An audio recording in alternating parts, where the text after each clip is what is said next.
সকালে জলখাবারে খাওয়ার জন্য কিংবা স্কুলে বাচ্চাদের টিফিনে দিতে পারবেন সেরকম দারুণ স্বাদের একটা স্যান্ডউইচের রেসিপি নিয়ে আজকে আমি হাজির হয়েছি।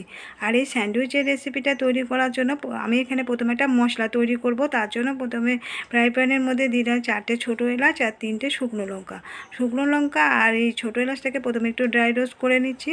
এখন দিয়ে দিলাম এর মধ্যে 6টা লবঙ্গ। এগুলো আমার ড্রাই রোস্ট করে নেওয়া হয়ে গেছে। এখন এগুলোকে ঢেলে রেখে দিচ্ছি। আর এই ফ্রাই প্যানের মধ্যে দিয়ে দিলাম 1 চা চামচ ধনে আর 1 চা চামচ জিরে। ধনে জিরেটাকেও একটু ভাজা করে নেব।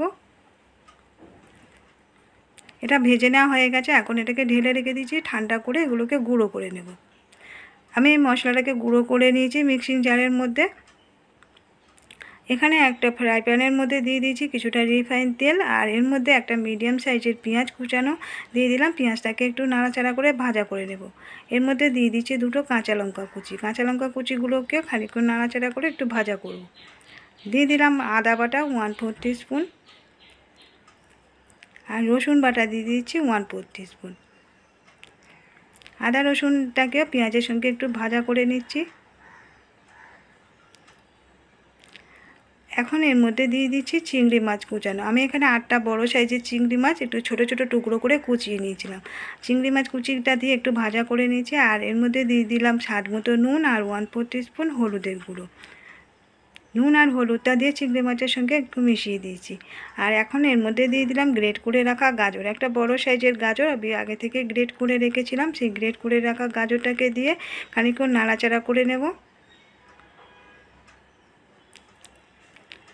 এখন এর মধ্যে দিয়ে দিচ্ছি আলু। এখানে আমি 2টো মিডিয়াম সাইজের আলু আগে থেকে সিদ্ধ করে আর একটু ম্যাশ করে রেখেছিলাম। সিদ্ধ করে রাখা আলুটাকে গাজরের সঙ্গে মিশিয়ে দিয়েছি।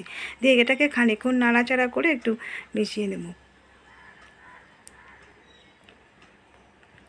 এখন যে মশলাটাকে ভেজে গুঁড়ো করে রেখেছিলাম সেই ভাজা মশলাটা দিয়ে দিলাম 1 চা চামচ। ভাজা মশলাটাকে দিয়েও আবার খানিকক্ষণ নাড়াচাড়া করে নেব। আর এখন দিয়ে দিচ্ছি কিছুটা ধনে পাতা কুচিটাও দিয়ে মিশিয়ে দিচ্ছি গাজর আর আলুর সঙ্গে। এখন এটাকে খানিকক্ষণ নাড়াচাড়া করে এবারে এটাকে নামিয়ে নেব। পুরটা আমার তৈরি হয়ে গেছে। এটাকে আমি অন্য একটা পাত্রের মধ্যে ঢেলে রেখে দিয়েছি। আর এখানে আমি কতগুলো ব্রেডের পিস নিয়েছি। ব্রেডগুলোকে এরকম মাঝখান থেকে কোনাকুনিভাবে কেটে নিচ্ছি। আমি এটা কাঁচি দিয়ে কাটছি। কাঁচি দিয়ে আমার সুবিধা হয়, আপনারা ছুরি দিয়ে বা কাঁচি দিয়ে কাটতে পারেন, যার যেটাতে সুবিধা হয়। সবগুলো পিস আমার কেটে নেওয়া হয়ে গেছে। এবারে একটা ব্রেডের পিস নিয়ে যে পুরটা তৈরি করে রেখেছিলাম ওই কিছুটা করে পুর নিয়ে ব্রেডটার উপরে পুরো ঢাকা দিয়ে দেবো।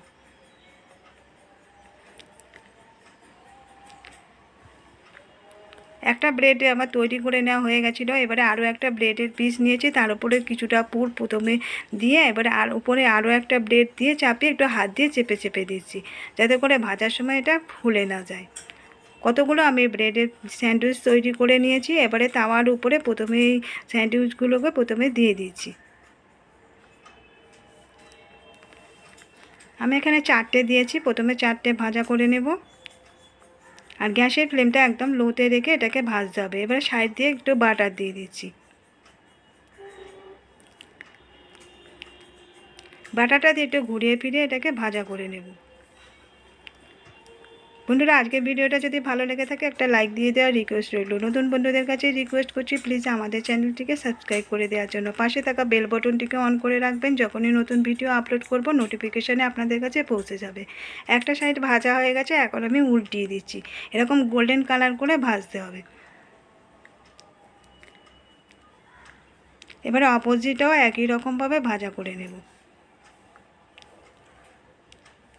এগুলো সাইড দিয়ে একটু বাটার দিয়ে দিচ্ছি। এরকমভাবে একটু চামচের সাহায্যে ঘুরিয়ে ফিরিয়ে সব দিকে করে দিতে হবে, যাতে করে সব দিকগুলো ভালোভাবে বাটারটা লাগে আর ভালো করে ভাজা হয়ে যাবে।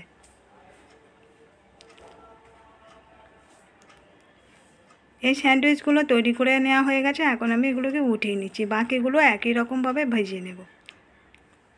তৈরি হয়ে গেছে পুর ভরা ব্রেড স্যান্ডউইচ। এই পুর ভরা ব্রেড স্যান্ডউইচটা খেতে কিন্তু খুবই সুন্দর হয়। আপনারা একবার বাড়িতে বানিয়ে দেখতে পারেন। আর আজকের ভিডিওটা কেমন লাগলো কমেন্ট করে জানাতে ভুলবেন না। ভালো লাগলে একটা লাইক দিয়ে দেবেন এবং শেয়ার করবেন ও সাবস্ক্রাইব করে দেওয়ার রিকোয়েস্ট করছি নতুন বন্ধুদের কাছে। আজকের মতো বিদায় নিচ্ছি। আবার ফিরে আসবো নতুন কোনো রেসিপি নিয়ে। ততক্ষণ সবাই সুস্থ থাকবেন, ভালো থাকবেন।